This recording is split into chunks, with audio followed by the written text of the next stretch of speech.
الحمد لله نحمده ونستعينه ونستغفره ونؤمن به ونتوكل عليه ونعوذ بالله من شرور أنفسنا ومن سيئات أعمالنا من يهده الله فلا مضل له ومن يضلل فلا هادي له ونشهد أن سيدنا ومولانا محمدا عبده ورسوله صلى الله تعالى على خير خلقه محمد وآله وأصحابه وبارك وسلم كما تحب وترضى عدد ما تحب وترضى. أعوذ بالله من الشيطان الرجيم. بسم الله الرحمن الرحيم. إن أول بيت وضع للناس. صدق اللہ. محترم بھائیو دوستو، پچھلے جمعے میں بیت اللہ سے متعلق کچھ عرض کر رہا تھا. اس کی ایک مختصر تاریخ میں نے آپ کو بتائی تھی. بات یہاں آ کر کے رکی تھی کہ بیت اللہ کو حضرت آدم علیہ السلام کی بنیاد کے اوپر حضرت ابراہیم علیہ السلام نے پھر سے تعمیر کی. ابراہیم علیہ السلام معمار تھے، کاریگر تھے، اور بیٹے یعنی اسماعیل علیہ السلام آپ کے لیے ضرورت کا سامان دیتے تھے. ایک پتھر تھا جس کے اوپر کھڑے ہو کر کے ابراہیم علیہ السلام بنیادوں کو تعمیر کرتے تھے. اللہ پاک نے اس پتھر کے اندر یہ خوبی رکھی تھی کہ جتنی دیوار اٹھتی جاتی تھی اتنے پتھر بھی اوپر اٹھتا جاتا تھا، اور اسماعیل علیہ السلام سامان پہنچاتے رہتے. اس طریقے سے بیت اللہ کی تعمیر مکمل ہوئی. وہ پتھر جس کے اوپر ابراہیم علیہ السلام بیٹھ کر کھڑے ہو کر کے بیت اللہ تعمیر کرتے تھے، اس کا نام ہے مقام ابراہیم. اور مقام ابراہیم بیت اللہ کے بالکل سامنے سے تھوڑا بائیں جانب ایسے ایک قبہ بنا ہوا ہے. اس قبے کے اندر مقام ابراہیم نام کا پتھر رکھا ہوا ہے. جب حاجی طواف کرتے ہیں بیت اللہ کا، جب پورے 7 چکر ہو جاتے ہیں طواف کے، تو مقام ابراہیم کے اوپر 2 رکعت نماز نفل پڑھنی یہ واجب ہے. تمام حاجی وہاں جا کر کے اور تمام زائرین وہاں جا کر کے پھر 2 رکعت نماز ادا کرتے ہیں. وہ بیت اللہ کے سامنے ہی ہے. تو ابراہیم علیہ السلام جب بیت اللہ سے فارغ ہو گئے تو آپ نے دعا مانگی، ربنا تقبل منا انک انت السمیع العلیم. میں نے عرض کیا تھا پچھلے جمعے میں کہ مسجد کا بن جانا الگ چیز ہے، مسجد کے اندر اللہ کی طرف سے برکت کا حاصل ہو جانا یہ الگ چیز ہے. ایسی بے شمار مسجدیں ملیں گی کہ جن کے اندر برکات نہیں ہے. وہ شاندار مساجد ہیں لیکن اس کے باوجود وہ ویران ہیں. وہ ہدایت کا ذریعہ نہیں ہے بلکہ وہ گمراہی کا ذریعہ ہے.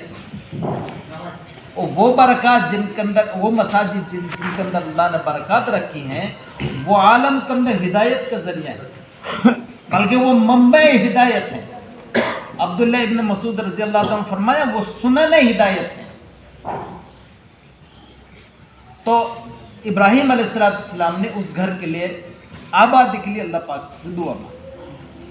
اللہ پاک نے فرمایا اب جا اور ایک پہاڑی کے اوپر سے کھڑے ہو کر کے سارے لوگوں کو بولو، وَأَذِّنْ فِي النَّاسِ يَأْتُوكَ رِجَالًا عَلَى كُلِّ ضَامِرٍ وَيَأْتِيكَ مِنْ كُلِّ فَجٍّ عَمِيقٍ. کہ ایک پہاڑی کے اوپر سے کھڑے ہو کر کے سارے لوگوں کے لیے دعوت دے. ابراہیم علیہ السلام نے سارے لوگوں کے لیے دعوت دی. تو اس وقت سے لے کر کے اور آج تک سال میں ہزاروں لاکھوں مسلمان وہاں حج کے لیے جمع ہوئے. اللہ پاک نے اس گھر کے اندر مقبولیت رکھی. اب وہ بات جس کے لیے میں نے سارا کا سارا واقعہ بیان کیا ہے وہ آپ سنو جس کے لیے میں نے واقعہ بیان کیا. ابراہیم علیہ السلام سے پھر اللہ پاک نے حکم دیا.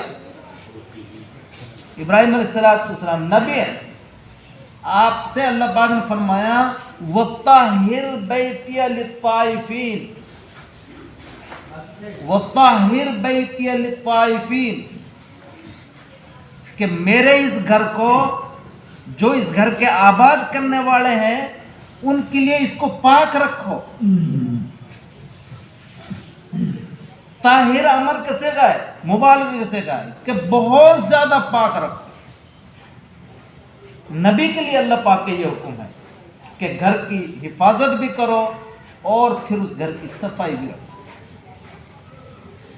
حدیث کے اندر اللہ کے نبی علیہ السلام فرمایا، ابو داؤد کی حدیث ہے کہ مجھ کو میری امت کے اعمال دکھلائے گئے،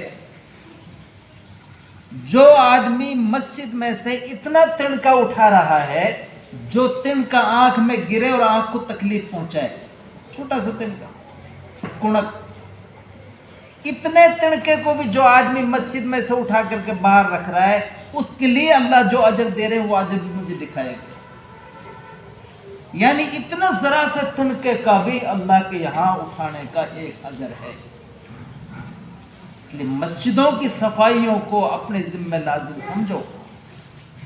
مساجد کی صفائی کا حکم اللہ نے نبیوں کو دیا ہے، اور نبی بھی چھوٹے نبی نہیں، ابو الانبیاء، نبیوں کے باپ ہیں ابراہیم علیہ السلام، امام الموحدین ہیں۔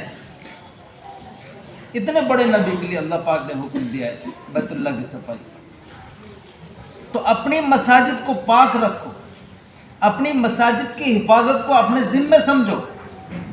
اللہ کے نبی علیہ السلام فرمانے، من بنا مسجدا للہ جل مسجدہ فبنا اللہ لہ بیتا فی الجنہ، او کما قال علیہ السلام، کہ جو آدمی مسجد کو بنائے اللہ کی رضا کے خاطر، اللہ پاک اس کے لیے جنت میں ایک گھر تعمیر کریں گے۔ یہ حدیث عثمان غنی رضی اللہ تعالیٰ عنہ نے اس وقت لوگوں کو بتائی کہ جب آپ بیت اللہ کی ازسر نو تعمیر کر رہے تھے، مسجد نبوی کی۔ مسجد نبی کو نبی صلی اللہ علیہ وسلم نے بنایا، عمر رضی اللہ تعالیٰ نے اس کی تھوڑی مرمت کرائی، ابو بکر رضی اللہ تعالیٰ نے اس کی تھوڑی مرمت کرائی تھی، اس کے بعد عمر رضی اللہ تعالیٰ نے اس کی مرمت کرائی، عثمان غنی رضی اللہ تعالیٰ عنہ نے پہلی ساری کی ساری مسجد صاف کر دی، اور پھر اس مسجد کو دوبارہ سے آپ نے تعمیر کیا اور بہترین مسجد تعمیر کی، اور اپنے خرچے سے، اپنے ذاتی خرچے سے وہ مسجد تعمیر کی۔ تو لوگوں نے یہ اعتراض کیا تھا کہ یہ آپ مسجد میں اتنا پیسہ خرچہ کر رہے ہیں۔ تو آپ نے دو بات فرمائی تھی اس وقت۔ پہلی بات تو یہ فرمائی تھی کہ جتنا خرچہ مسجد کو اوپر لگ رہا ہے وہ میرا ذاتی پیسہ ہے۔ عثمان غنی رضی اللہ تعالیٰ مالدار ثابت ہے، وہ میرا ذاتی پیسہ ہے۔ دوسری بات آپ نے یہ فرمائی تھی کہ میں نے اللہ کے نبی علیہ السلام سے یہ بات سنی ہے کہ جو آدمی مسجد کو اللہ کے لیے بنائے، اللہ کی رضا کے لیے بنائے، نام و نمود کے لیے نہیں، اللہ کی رضا کے لیے بنائے، اللہ پاک اس کے لیے جنت میں محل بنا کے دیں گے۔ اس لیے میں مسجد کو ازسر نو اور اس سے اچھا تعمیر کرتا ہوں۔ اس سے میں یہ بتانا چاہتا ہوں کہ نئی مسجد کی تعمیر کرنا یہ تو ثواب ہے ہی۔ اگر کسی مسجد کی کوئی دیوار خستہ ہے، کسی مسجد کی چھت کمزور ہے، کسی مسجد میں مرمت کا کوئی کام ہے، ایسا کام بھی اگر کوئی مسجد میں کراتا ہے تو اس کام کا بھی وہی ثواب اللہ کے یہاں ہے جیسا کہ نئی مسجد تعمیر کرنے کا ثواب اللہ کے یہاں ہے۔ تو مساجد میں کثرت کے ساتھ خرچ کرنے کی عادت ڈالیں۔ پھر یہ مسجد کی تعمیر سے متعلق میں نے عرض کیا ہے، مسجد کی تطہیر اور اس کی صفائی سے متعلق عرض کیا ہے۔ ایک چیز ہے مسجد کی روح، مسجد کی غرض اور غایت۔ دیکھو دو چیزیں ہوتی ہیں، ایک چیز ہوتی ہے حسن لعینہ، ایک چیز ہوتی ہے حسن لغیرہ۔ یہ اصول فقہ کا مسئلہ ہے۔ حسن لغیرہ وہ چیز ہوتی ہے کہ جو چیز اپنی ذات کے اندر عبادت نہیں ہے، اس چیز کے ذریعے سے ایک عبادت مقصود ہے۔ جیسے وضو ہے، وضو اپنی ذات میں کوئی عبادت نہیں ہے. وضو تو ہاتھ منہ دھونا اور پاک کرنا ہے اپنے آپ کو. لیکن چونکہ وضو کے ذریعے سے نماز مقصد ہوتی ہے، وضو کے ذریعے سے نماز مقصد ہوتی ہے، اس لیے یہ وضو بھی بہت بڑی عبادت ہے. بلکہ اتنی بڑی عبادت ہے کہ وضو کے ذریعے سے آدمی کے گناہ معاف ہوتے ہوئے چلے جاتے ہیں. وضو کے ذریعے سے آدمی کے گناہ معاف ہوتے ہیں. حالانکہ وضو مقصود بذات عبادت نہیں ہے. وضو تو مقصود لغیر ہی ہے. اصل مقصود عبادت نماز ہے. نماز کی وضو سے برکت نماز وضو کے اندر برکتیں منتقل ہو گئی. ایسے ہی آپ سمجھو کہ مسجد کی تعمیر کرنا، مسجد کو پاک رکھنا، مسجد کو صاف رکھنا، اس کے اوپر پیسہ خرچ کرنا، یہ بذاتی کوئی عبادت نہیں ہے. یہ عبادت اس وجہ سے بنی ہے کہ یہ جو گھر تعمیر کیا گیا ہے اب یہ عبادات کا مرکز بنے گا، ہدایت کا مرکز بنے گا. یہاں سے لوگ بیٹھ کر کے دین کی دعوت دیں گے محلے کے اندر اور دور و دراز میں. تو چونکہ یہ ہدایت کا مرکز بننے والا ہے، اب اس مرکز کی تعمیرات کے اوپر، اس کی دیواروں کے اوپر، اس کی متعلقات کے اوپر، اس کی ضروریات کے اوپر خرچ کرنا سارا کا سارا عبادت بڑھتا، سارا کا سارا عبادت. تو مساجد کی جو غرض و غایت ہے وہ مساجد کے اعمال ہے. وہ کیا ہے بھائی؟ وہ مساجد کے اعمال ہیں. اگر کوئی مسجد اعمال سے خالی ہے تو وہ مسجد اپنے غرض کے اوپر پوری نہیں ہے. مسجد غرض کے اوپر جب پوری ہوتی ہے جب مسجد اعمال سے آباد ہوتی ہے. تو جیسے اہل محلہ کے ذمہ مساجد کی تعمیر فرض ہے، واجب ہے، ضروری ہے، ایسے ہی اہل محلہ کے اوپر مساجد کی آبادی بھی فرض ہے. مساجد آباد ہوتی ہے نمازوں سے، مساجد آباد ہوتی ہے ذکر اور اذکار سے، مساجد آباد ہوتی ہے سیکھنے اور سکھانے سے، مساجد آباد ہوتی ہیں دعوت سے.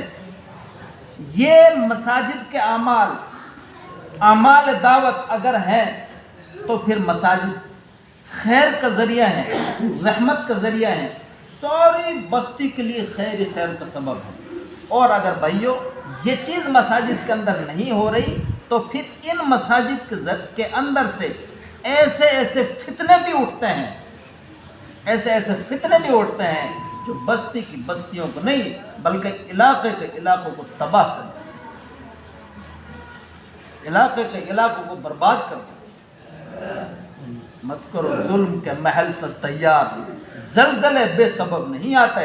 جب حالات بگڑتے ہیں، موسم کے تیور بدلتے ہیں، آسمان اپنا منہ روک لیتا ہے، بارشیں رک جاتی ہیں اور زمینیں ہلتی ہیں، بستی کی بستیاں تہس نہس ہو جاتی ہیں. آپ یہ مت سمجھو کہ یہ کوئی عارضی اسباب ہیں اور یہ کوئی زمینوں کے پلیٹوں کا گرم ہو جانا ہے. ٹھیک ہے یہ بھی اسباب ہیں، لیکن ان اسباب کے پیچھے کچھ اسباب ہیں. وہ اسباب ہیں انسانوں کو بدعمالیوں کے اوپر اپنے کمر کسنا، انسانوں کا اللہ کی ناراضگی کے لیے اپنے آپ کو آمادہ کر لینا اور جانتے پوچھتے سب کچھ سمجھتے ہوئے اللہ کی نافرمانی کھلے عام کرنا. جب آدمی اللہ کی نافرمانی جان کر کے کرتا ہے تو یہی اس کی بربادی نہیں بلکہ اس کے ساتھ کتنے لوگوں کی ہلاکت کا سبب بنتا ہے. تو مساجد کو بنانا بھی ہم اپنے ذمہ لازم سمجھیں، مساجد کی تزئین اور اس کی ضروریات کے اوپر خرچ کرنا بھی ہم اپنے ذمہ لازم سمجھیں، مساجد کی تطہیر، اس کی صفائی اور اس کی پاکی بھی اپنے ذمہ لازم سمجھیں، اور مساجد کی آبادی بھی ہم اپنے ذمہ لازم سمجھیں. دیکھو ہم مسلمان ہیں، اللہ نے مسلمانوں کے لیے ایک اجتماعیت عطا فرمائی ہے، اور وہ اجتماعیت جب عالمی پیمانے کے اوپر آپ دیکھو تو وہ بیت اللہ سے جڑتی ہے، پھر وہ اجتماعیت جامع مسجد سے جڑتی ہے، اور پھر وہ اجتماعیت اپنے محلے کی مسجد سے جڑتی ہے. جو ان چیزوں سے الگ ہے وہ اجتماعی سے باہر ہے، وہ اجتماعی سے باہر ہے۔ اور حدیث میں آپ نے دیکھا ہے، سنا ہے آپ نے کہ جو بکری ریوڑ سے الگ چلی جاتی ہے وہ بکری ہلاک ہو جاتی ہے، کوئی نہ کوئی درندہ اسے اٹھا کر کے لے جاتا ہے۔ تو جب کسی آدمی کا تعلق مسجد سے ٹوٹے، جب کسی آدمی کا تعلق مسجد سے ٹوٹے تو آپ سمجھ لو کہ یہ اجتماعیت سے اب باہر جا چکا، اور جہاں اجتماعیت سے باہر جائے گا وہیں اس کی ہلاکت کا پیش خیمہ یہ چیز ثابت ہو جائے گی۔ اللہ پاک معاف فرمائے، کمی کوتاہی سے درگزر فرمائے۔ جن لوگوں نے سنت نہ پڑھی پڑھ